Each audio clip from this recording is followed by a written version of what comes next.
Good evening, everyone. Dave Robinson here. I'm the Democratic candidate for Congressional District 2 here in South Carolina. Here again this Friday. Just wanted to make sure that I'm reaching out to everyone. It's Friday, September the 13th, 2024. And we're getting very close, getting too close to that time of November the 5th when the general election is happening. So definitely want to make sure I'm engaging with the public. I want you to know about my platform, who I am as a candidate, what I stand for. Also, I want to get to know a lot about you as well as being people like myself, a constituent of this district, to know the things that we would like to see in our representative, what you would like to see in your representative, and how I can better serve you. Again, I'm Dave Rawson, born and raised here in South Carolina, to a single parent family home. Of course, myself I went to college to major in computer engineering. Had to cut that short to when I became a single parent to raise my children. Uh, Decided to drive trucks and started my own business in trucking. After owning a business for a while to provide for my family, I decided to stop that business in the height of the 9/11 attack against this country. I decided to join the U.S. Army, where I served with a combat engineer unit. After sustaining injury in Afghanistan, I retired out honorably. And so just wanted to tell you that, hey, look, my service for this country did not stop. It did not, it began there, but it did not stop there. When you raise your right hand for the first time, you go to MELTS, you raise your right hand for this country to defend our Constitution, our way of life. It's something that happens for life, in my opinion. And I feel that a lot of soldiers, veterans like myself, feel the same way. We raise our right hand, and it's something that we keep along our life. And also gave me opportunity running for Congress to serve the people again. Service is one of the things that you do when you raise your right hand. You don't serve; it's not self-serving; it's serving others, serving your community, serving your country, and also again, like I said, defending our democracy, our Constitution, and way of life. I will be talking today about my platform. First, starting off, I'll give you a little bit, putting the platform up here, parts of what I stand for. There's five things here: defending democracy, protecting women's reproductive rights, providing quality education in every zip code, lowering healthcare costs, lowering healthcare and prescription costs, and safeguard our infrastructure. Tonight, I want to focus in on this one part is defending on our democracy, which is very, very crucial. Like I said, just a veteran like myself who take that seriously. When I decided to give up my business to join the military, we all could feel it. We just the other day, we had an anniversary of 9/11, the tragic day where we lost many, many Americans to that terrible attack on our country. But it moved me. It moved me. We all as a country came together. Our democracy is what it's all about. That's what we are as people. That's what we are as Americans. We came together a lot, like myself, joined the military to make sure that everyone defend everyone at home, our way of life, and like I said, so it's very important. So I want to talk about that first, our democracy. Next week, I'll talk about protecting women's reproductive rights, and I'll just come down that line. But defending democracy, I will go straight into here.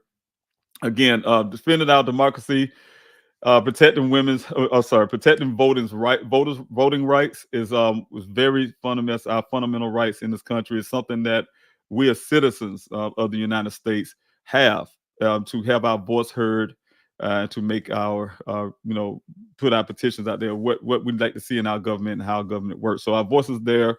I support legislations like the John Lewis Voting Rights Advancement Act, which, like I said again, is very important because being a Black American is a part of a life of our history where we wouldn't even have the right to vote, and so to be able to have the right to vote, to make things permanent, the right to vote as a U.S. citizen. I've been born and raised here in this country, and I look forward to voting every election, not just the presidential election, but every election. And I'm really grateful for those who came before me and to pave those ways to make sure that I, David Robinson, today can have those rights to vote. So again, support legislations like the John Lewis Voting Rights Act and Advancement Act. Also oppose voter suppression laws and ensure every American have access to the ballot box. Again, I'll be talking about a lot of that this evening. How you can vote, different ways you can vote. Definitely there's a lot of options there for you to vote, and we want to be able to utilize every last one because we need ways to vote. Like I say again, it's part of being an American. There should be no laws and nothing there to stop people from voting, just to try to gain power and things like that. We're not in office to gain power over the people. We're in office to represent the people. So again, we should have laws and things that are helping us to vote better. Also, here again, promote automatic voter registration, same day registration, and mail in voting. American citizens, born and raised, we have a social security card, we automatically get that. It's something that we automatically get. No one ever fight against that. We automatically get a number, we automatic receive certain things that we have when we're born and raised here in this country. We should have those things in place. Voter registration, same day registration, as well as mail-in voting should be available to everyone in every state, in my opinion. So I definitely, like I said, feel that way. Also, election integrity. Want to make sure that we're ensuring transparency and security in our elections. We also want to oppose foreign interference in U.S. elections through enhanced cybersecurity. One of the things that we do have because of the age of, all the social media platforms where we do have those from other foreign foreign countries able to send out ads and put things out as their U.S. citizens to interfere with our elections. So we got to make sure that we're doing everything we can to safeguard ourselves against those attacks. Advocate for nonpartisan redistricting to prevent gerrymandering, something that happened here in South Carolina very heavily to consolidate the vote and also to push to lessen some of the vote in our District 2 was one of them. Been part of a line that's been drawn to stifle the black vote, for instance. So we want to make sure that we're fighting against those type of efforts and things that are happening in our country. So we advocate for nonpartisan redistricting to make it fair to prevent gerrymandering. Campaign finance reforms. We'll push to overturn Citizens United to reduce the influence of dark money in politics. Dark money do not belong in politics. Again, when you're definitely representing people, you're representing people. You're not representing corporations. You're not representing everyone outside of those who are in your district, those who sent you into these places of government. So again, push to overturn Citizens United and reduce the influence of dark money in politics. Support public financing options for political campaigns to level the playing field for candidates. Again, a part of that campaign finance reforms. Combating misinformation. Again, like I said, social media can be a tool. Use it also can be something detrimental to to some our children, for instance. A lot of things. Advocate for better regulations on social media platforms to curb the spread of disinformation. To support media literacy programs to empower citizens to identify and challenge false narratives because they're out there. I go online a lot and I see a lot of things out there that aren't true. It takes some. I was just talking to a team of mine today in Arizona where we see things come up online and all it takes now of a person to put something like I have here on the screen, a green box, and put a red light on top, it blinking or whatever, and say, "Hey, breaking news," and people will run with it and take it for facts without even fact checking it. So again, we have those things like that to be able to, have those little warning things at the bottom of the screen to say, "Hey, look, just fact check things." Those things are important to allow us to make real decisions about things that we read and know what is real and what is not. Also, defending our democracy to ensure accountability of public officials and government institutions. Oppose any attempt to undermine the independence of the judiciary or law enforcement agencies, because we see that's happening right now with the 2020, Project 2025, the attempt for that. Also, expanding civil participation, encourage to promote civil education in schools to foster stronger democratic cultures. Support policies that make it easier for Americans to engage in political process, including early voting and extending the voting hours. I'd rather there be a election holiday of some sort where we all, like we was for like for some of these days, we have a federal holiday where we take off from work and be able to utilize to get out there to vote. Protecting whistleblowers and journalists also, that's part of our democracy. Saying definitely our part of our constitution as well. Make sure we have our journalists have those free courses to be whistleblowers as well. Also, advocate for laws to safeguard whistleblowers who expose corruption and wrongdoing. Defend freedom of the press as a pillar of our democracy. Addresses systematic inequalities. Again, this is something that's very personal for me. Being a Black American, fight against racial, economics, and gender inequalities that disenfranchise marginalized communities. And I can tell you again from my history, growing up and went to C.A. Johnson High School. A lot of you know what C.A. Johnson High School is as a Black historic high school. I think it's one of the only ones left, if not the only one left here in in Columbia, South Carolina. And we had the Booker T. Washington that was closed down back some time ago. But what I'm saying is, growing up, I could see that the district that I live, that I went to school in, is called School District 1, and it's a whole lot of the disparities that was there. Again, the story I like to put out is that, when I was going to school, doing very well for myself, and I had when I was going to another school in that district, doing very well, and then I transferred to a different school, and they say you're behind because the books that we're utilizing in the district was old books handed down from some of the other school district two, and some of the other ones that come from a year prior. So it was always a year behind, not knowing. So some of the money, the education money, was not trickling down to the right places. Like in today's time now, here it is this year. Federal money, what, $800 million allocated for educational purpose here, public schools, etc. And want to make sure those money reaching those communities that need it the most. Also, to ensure that all communities have equal representation and access to the political process. Strengthen the democratic institutions, support efforts to modernize and strengthen different democratic institutions such as Congress and federal agencies to ensure they serve the public effectively. Oppose executive overreach and uphold checks and balances between branches of government. And that's is crucial because, like I said, again, we have a playbook. I think it's a 180-day playbook, something they implemented in 180 days.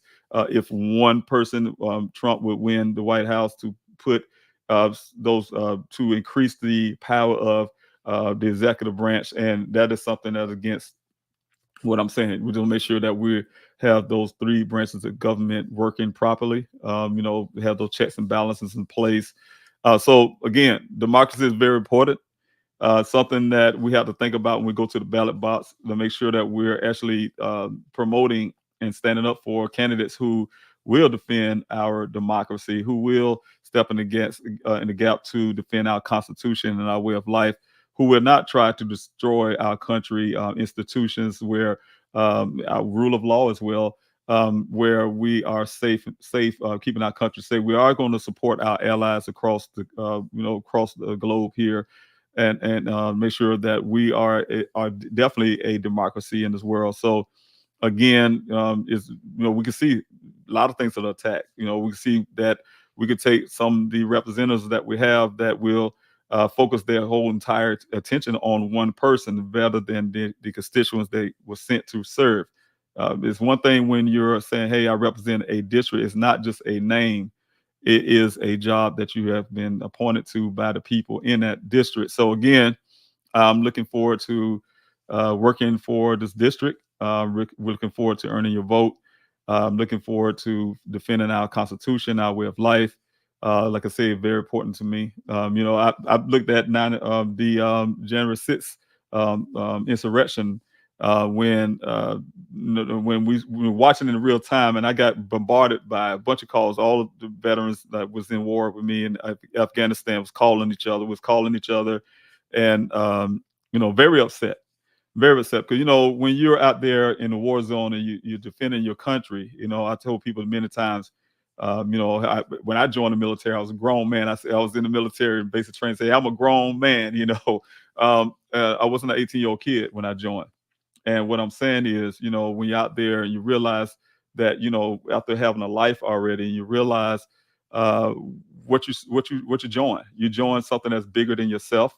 You take pride in those things, and you really understand the importance of being a soldier and a person that's standing in line, the first line of defense for the country, to make sure that everybody, no matter what you're doing, whatever you decide to do with your life, you have someone out there defending what you enjoy the most, your freedom of speech, your ideals to represent or to support whoever you would like, those type things. You don't have a dictator that would tell you if you would jail or something if you're not on their team or something like that. So again, when you're over there, you really get that sense of that patriotism, where you're defending the way our country runs, our institutions, our constitution, and our way of life. So again, thank you so much for listening in on that. I just want to also put this up to reiterate that we have the three branches of government. So for those, we already know. I remember when I was a kid growing up, we used to have schoolhouse rock to come up on every Saturday morning to talk about how laws are created and things like that. And not only just we learned that in school, we used to learn it from the commercials that come on television, but to understand that though Vice President VP Kamala Harris is running for president, when she wins, she need people in place to be able to do those things that she's talking about. So we want to make sure we have candidates that will defend our democracy, that will not try to block the progress of this country and take us into a backwards direction. So we want to make sure we have those people in place. So I'm one of those. We want to make sure we get there to make sure that we can also have these things put in place where we are defending our democracy and protecting our way of life. Again, so I want to go in the comment section. I think I have some here. I'm looking on Instagram. I don't have any there, but I do have some here. Let's see here. I see Tracy here. Thank you again, Tracy, for I saw you early on, so I did speak out to you. So thanks so much for being here and joining in. T and Wildflower, thank you so much for moderating. And thank you so much for helping me with my son's situation. So I really appreciate you. And I want to say those who are here again, thank you, T and Wildflower, who are here and have been supporting me those 3 years, over 3 years now, for searching for my son Daniel Robinson. Thank you so much. I add this platform into my son's platform as well, because again, my run for Congress stemmed from my actions to find my son out there. So that would push me here, and and I have those that drive to continue on. So those who come from, who's joining in right now from, who've been here all the time, like T Wildflower, been here all the time supporting. Thanks so much. I really appreciate it. And thanks so much for putting the website up. I'll be talking about the website really, really soon here. Also, let me see who else I have. Let's see. Okay, yeah, Mandy. Thank you, Mandy. I really appreciate it that you're here tonight as well. And thank you so much for your question and also your comment. Let's see if I can get this off the screen here so I can make sure I can see that. Yes. What do you have to offer the common guy, the person that thinks that things don't change, that think that things don't change, the guy that person not necessarily in tune with politics? What would you say to garner their vote? Well, it's easy, and I know, and trust me, the way that the political sphere is now, with all the bickering and all the name calling and things that goes on, it's easy for a person to feel that, hey, no, I don't matter, my vote don't matter. When I say I don't matter, your vote don't matter. Again, go back what I was saying, piggyback what I was saying earlier. It's all our rights to vote. And so a lot of times we get these feelings from those angles, as well as what we hear, whether it's through social media and through others. That's a sad sentiment that's in our culture, that would say our vote don't count, and why we shouldn't vote, and why this person shouldn't be elected, and things like that. So a lot of times we end up stepping on our own toes in a sense with that, because those feelings are there. But what I can say is, something that my mother used to say, a long time ago. Well, definitely to my sister, but I said, listen in. If you see someone, watch them from afar, and they'll tell you about themselves. And so you learn the things. Actions speak louder than the words. I was speaking to you, Mandy, about that. Actions speak louder than the words. And what I can say for a common guy, because I'm a common guy myself, um, is that things will change. So but we have to put our actions together. We have to put we have to put the work in a sense. What I'm saying is, we definitely have to support what we believe in. I remember, just as running for office, I was that person just sitting on the television all the time. People just get frustrated with me because I'm always pretty much fussing at the television, like, man, I can't stand the way things are going. It do make you want to turn the television off. You get sick and tired of being sick and tired. But like I said, this run for office came from that push from when I was out there searching for my son. And then I realized, hey, look, I can complain about it, I can keep talking about it, but I had to get up and do something about it. And God put me in a position where now I can actually do something about it, right? And make those changes. If you want those changes, you have to be those changes a lot of time, but you also have to find those who you want to support that will be those changes. Things can change. Things have changed. And I've seen it happen right now. I've seen it happen when I was in the desert. There's another example. Um, my son is a stranger to many. He's a geologist, graduated from College of Charleston, South Carolina. But out there, went out there to Arizona to work. Lived in Phoenix and lived in Tempe, Arizona, and worked out there one day when he went missing in the Sonoran Desert. But what I'm saying is, we had people from all across the country came in to search for someone that they didn't know, a geologist, American scientist. But I saw a bunch of Americans. That's all I saw. Americans, people who don't know me, don't know David Robinson, but out there with me in 118-degree weather in the dead of summer, and from sun up to sundown, out there trying to rescue my son, search for my son every day for 49 weeks. I mean, every week for 49 weeks. And nobody cared about your political ideologies, your religion, your race, or etc. And everybody was out there for one reason, as Americans, to search for my son. And I've seen that. So things can change. Yeah, despite of the fact that at the time we have those political discourse that goes on in our Congress is sickening. But nobody out there mentioned it once. No, though some would rather be a party. If you ask them, they may be a Democrat, may be a Republican, may be independent, but we always working together. So things can change. Things can change. People can change. And I always feel that people can change, and things can change. So don't ever give up.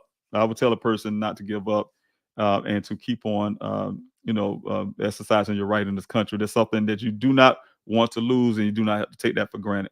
So we have to fight for it. Thank you, Mandy, for that question. Also, Miss, thank you Cyrene, thanks so much for being here. This is the case I really want to solve, but I think local officers are not helping. Now, I'm sure you're talking about my son's case. Yes, yes, I'm still working on it. Of course, those who have been following for 3 years know the type of father that I am, or if you want to look at me, the type of person I am. I don't give up on anything. I'm definitely not giving up on my son, and I don't give up on things. I'm definitely out here trying to find my son, but I'm also out here trying to bring awareness to all the 600,000 Americans that go missing every year. So thanks so much, Misty, for being here, because I'm in support for that as well, and also standing in the gap for those who don't have a voice. And we will have a voice in Congress when I get there. That's one of the agendas that I have, is to bring those legislation solutions that will help law enforcement and families to get the help that they need in real time efforts, and to find out to solve these reasons why we have so many Americans go missing every year. A silent killer in this country. Again, yep, another Muriel. Thank you so much. Hello to you. Good to see you again as well. I really well see your name there again. I really appreciate you for joining in, and everybody else who joined in. Um, and thank you so much for the comment. Yes, thank you so much. I really appreciate it. Thank you so much. Also, again, I want to go back and talk about the reason I'm here as well. Um, Again, next week I'll be talking about more of the platform, what I stand for. Again, defending democracy, protecting protecting women's reproductive rights, providing quality education in every zip code. And you're gonna find out the reason why I say in every zip code based on that story I just told you a while ago, and also lowering healthcare and prescription costs, safeguarding our infrastructure. And so, definitely, again, this whole platform is to engage with the community, engage with everyone in our district, to let you know what I stand for, who I am as a candidate, why, even if you're a Republican, if you're conservative, if you're independent, Democrat, to support me this November the 5th. Why voting for me will make a difference. We have someone who's been in office in my district for over to what I think 23 years. And like I said, the representation is not everywhere, but that's what I'll be talking about. That's my platform, representing everyone in our district, not leaving any community behind. Just like in the military, we are trained to not leave a soldier behind. We will not leave anyone. If you have any family members that's in the military, we go to war. We don't leave our military behind. We don't leave anyone behind, and that's what we learn in the military, and it's also true for Americans. We do not leave Americans behind. So we fight. People that know that I'm searching my son, I'm not leaving my son behind. This is what we do. We do not leave anyone behind. But unfortunately, in our district, Congressional District 2, it's too long. Too many years have gone by now. Over 23 years have gone by since a community like mine that I grew up in, community that I lived in as an adult, was left behind, has been left behind, and still being left behind. So no matter what your zip code is, no matter what side of the street you live on in the community, in the district, you matter. I had did a survey the other day talking about rural areas in South Carolina in my district. What would you do for the rural areas? We need to give the rural areas a voice. Just because you live in a rural area does not mean that you don't have a voice. And a lot of times people feel that way. You don't have anyone come talk to them, know their concerns, their needs. We have climate change, for instance, that is affecting their way of life. We have a lot of farmlands and things that goes on that is supporting our country, but yet we're not sending the resources there in these rural areas. High-speed internet is very important. Also, quality education, like I said here on the platform, is very important in our rural areas. Make sure we are fixing those infrastructures, those schools that are very tattered, things like that. So make sure that we're giving every American the opportunity that we have, to pursue our dreams. So again, thank you everybody who's joining in. I want to leave with a few other things, and that is what I will be doing that's coming up on the event on Thursday. This Thursday coming for those who can come out. I really need you to come out, everyone, to hear what I would have to say. I would like to meet a lot of you. I like to again engage with the community, to definitely be a part. So again, I have an event there right here. If you guys can join in, we definitely is a fish fry. Everybody, I know I do. I love a fish fry, but it's a fish fry. I'd like to have you there Thursday, September the 19th. You guys, it's at 6 o'clock. So I would like to see you out here on Broad River Road. The information is there. I will be promoting that again some more. You guys will see this all over social media. Bring your family, bring your friends, bring everyone that you can to come out into this event. We really like to have you there. Definitely need to have you there. Again, I would like to meet you all. Also, let's see here. I have one more thing I want to get to everyone. Let's see here. Oh yeah. Also, one thing I want to mention because I saw that earlier. you know, uh, someone put a comment up about my son, and I want to make a real clear point on that. It's kind of ironic that what I want to talk about is this clear alert is something that that can be added to what I plan to do. I have what I want to do is, to make it simple. I had been working, like I said, over 49 weeks out there searching for my son. I've been longer than that. Searching for my son outside of the desert as well, advocating and fighting for other Americans as well, missing Americans, and also, just the fact that I've grown that passion to solve the crisis that we have in the country. The 600,000 that go missing every year, 3,000 over 3,000 a day. Today, for instance, will be 3,000 Americans that went missing, um, almost 2,000 of which are children. We want to make sure we are finding solutions to that. And one of the things is to is some issues that I had in my son's case, and it happened not just in our family but many others. When it comes to get access to information that would solve things quickly. I know many of may know the show, The First 48 Hours, for instance, something that's come on television called The First 48 Hours, all about a murder situation where a detective had to come in, and the quickest action they have is the first 48 hours that would uh, help them solve that case faster and a lot easier if they can get these information and work hard in that first 48 hours. Is that timeline where they should be able to pull some things that don't work too well with missing American cases. And the reason why I say it don't work that well because you know where that person is.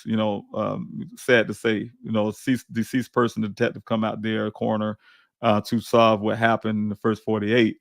But when it comes to missing Americans, nobody knows what happened to that person at the time, not the family or anyone, and that's why they are deemed missing, right? And the first thing the family does is their due diligence. That's the first thing family does. And so what I'm saying is, those works have already been done. So that first 48 hours is something that don't apply to law enforcement when they approach missing American cases. No such thing. That's why many policies have been destroyed. And I want to tell people who are listening now that have a missing American, there's no, if a law enforcement ever tell you you need to wait 12, 24, whatever hours they want to tell you, I don't care if it's an hour, ask them about the policy. There's no policies that would say you have to wait. If you're a family member, you did your due diligence, you made your phone calls, when your loved one is something out of character, and the mannerisms, all that stuff that goes on when you do the due diligence, and know that your loved one is missing. So those things actually need to happen really quickly. What I want to say is also, to add to what I'm doing legislative wise, I have some plans for that. Also, there are some things that could be implemented, and that was the clear alert that I was just speaking of. Um, Something similar to the Amber Alert and Silver Alert is just that it's for those the adults who do not fit those criterias. And so just want to make sure what I'm doing, planning to do. I work with a friend of mine in Louisiana who brought this to my attention. Something that's been utilized in Texas first, in the state of Texas, and I think one or two states adopted it, something similar.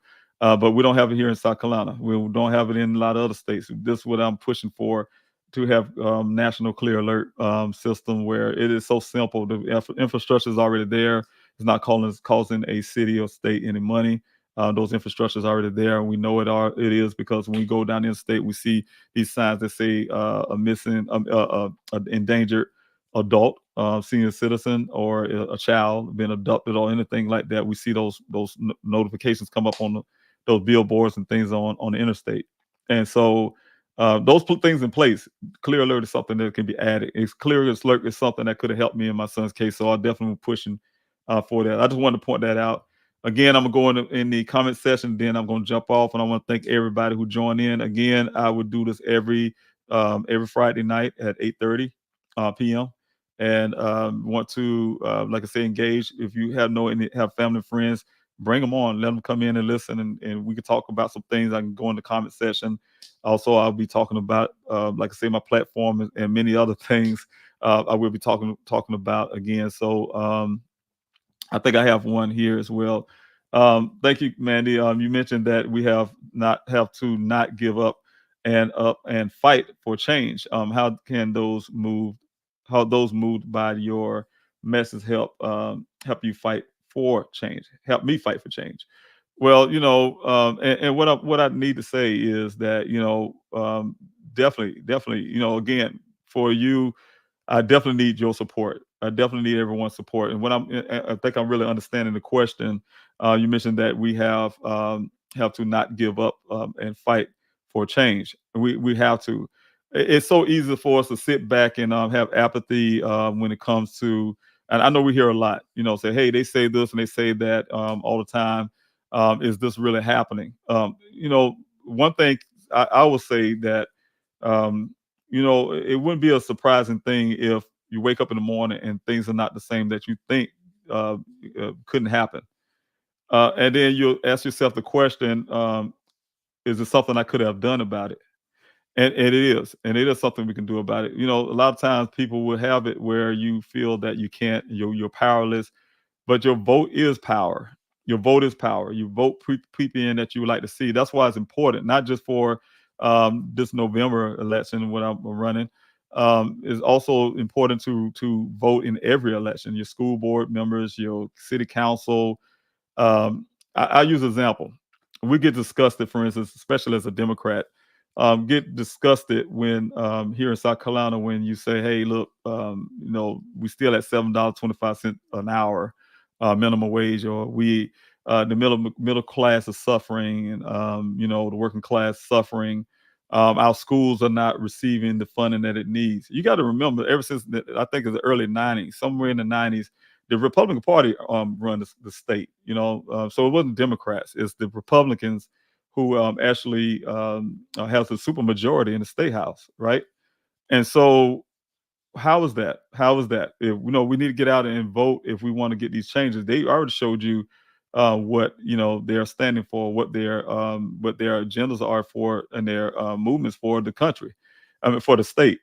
And so what I'm saying is when you're voting in every election, you're voting the person that you would like to have in there that have your interests at heart, that would look out for advocating for higher wages and fair wages and things like that. So we have power. That's where the power come from. And for a person like myself who's running for office, I would not be able to make it past November the 5th without your vote. So definitely need your vote, and your vote do count. And to get things done, you can do something over and over again, expecting something different. It's not going to change. It's not going to change. It's time to move and do something else. Try to go a different direction. And what I'm saying is, if you had discussed it with some of the things that happened in the South Carolina, you can't blame everybody. You're gonna blame who's in power, those who have the control, who have those powers. And I can't tell you. You just look it up. We have a supermajority in the state house here that's been going on for many, many years. Gerrymandering alliance and stifled the vote. All that stuff comes because hey, we don't a lot of times take the time to go out there and vote and exercise our right was very important. I mean, again, I'm going to put this up, and we have to talk about this: how you can vote, and I'm going to bring this down. I'll bring it back up again, Mandy. How you can vote. There's absentee voting. So it's different ways you can actually do it. It's never, there's so many options here. And I'm going to say this again. You need to vote. You need to vote now, so you can keep things like this. You can keep this early voting. You can keep the absentee voting. You can keep the election. Certain things. This hours of voting. You can keep. Because what's happening is these things will be taken away from you. This list that I have here, for instance, up on the screen here, it'll be narrow. It'll be smaller. It'll be smaller. Hey, it get down to all down to just plain election day voting, right?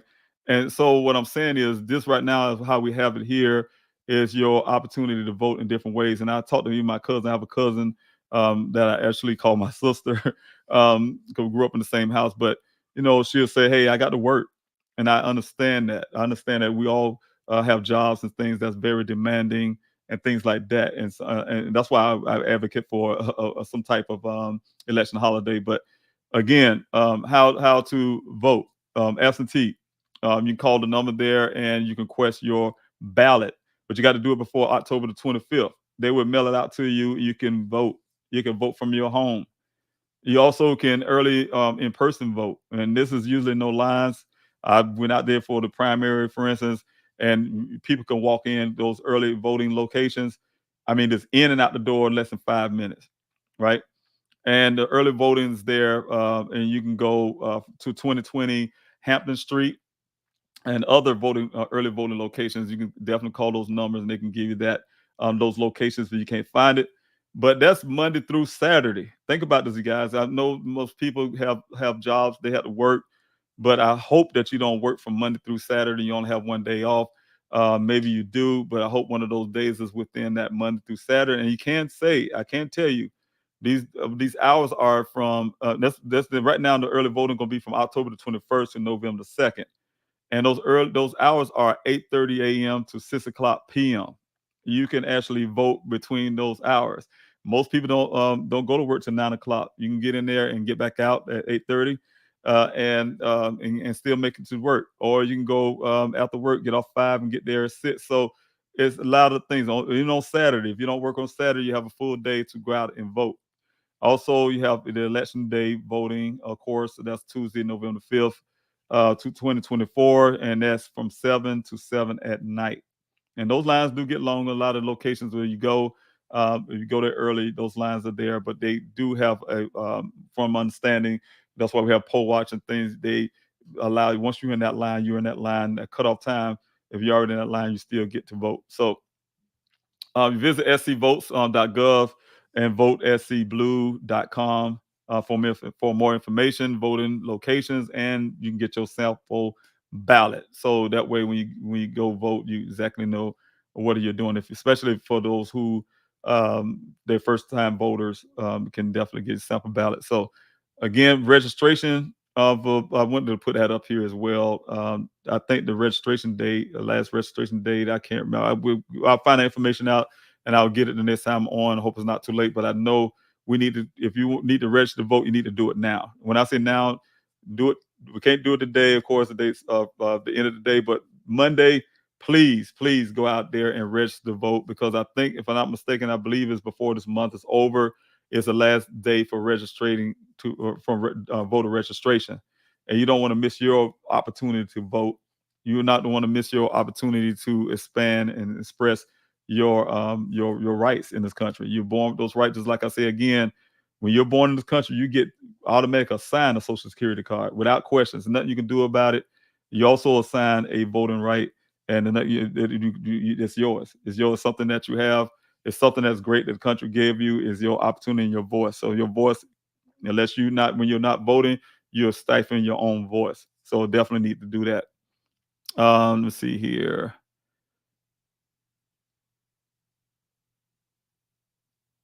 All right. Now, let's see. I say Kenneth Love thinks some of his should term limits be applied. I really do. I believe term limits should be applied. We shouldn't make lifelong uh, dynasties, is what I say. Well, I see those who've been in office for many years, and we get this name recognition. We go down the ballot and we just take a name, But you got to look at the big picture and understand that, we're sometimes with the policies that a person have for many years, it keeps them in the same place for a long time. And I believe that, I believe in term limits. So I can't say that. Also, thank you, JPJ, for being here. And let me see here. I think I missed one from you, Kenneth. Are you telling me that our government doesn't supply funds to 50 states for a clear alert system? Well, I won't say the government is not supplying any money for that. I do not know that the answer to that, but I can say that we don't have that implemented in every state here. So definitely want to be able to make sure that it's implemented in every state, because it's important. It's very important. It's a tool. It's a tool just like any other thing that we need. And one thing that was very heartbreaking for my son's case is the fact that we have technology 2024 right now. But my son went missing in 2021, and technology is something. It's the same technology. I'm just something simple. If you say, "Hey, look, I want to find out if you have any camera footage of my son leaving his house and going to his job that day," and they'll tell you no. Oh, the highway department, they had to go through the highway department, and they don't actually have those cameras on, and they come with all kind of stuff. Right? I heard it all. What I'm saying is, I guarantee you, if there were a bank robbery when they're dealing with money, those cameras will be on somehow. They'll trace that bank robbery all the way back to where they probably originated from. What I'm saying is, we have technologies out there that are not being utilized the proper way. I get it. It takes a lot of manpower and money to man cameras and things like that. But with technology we have with AI and some of the technology we have, some things just do things on its own.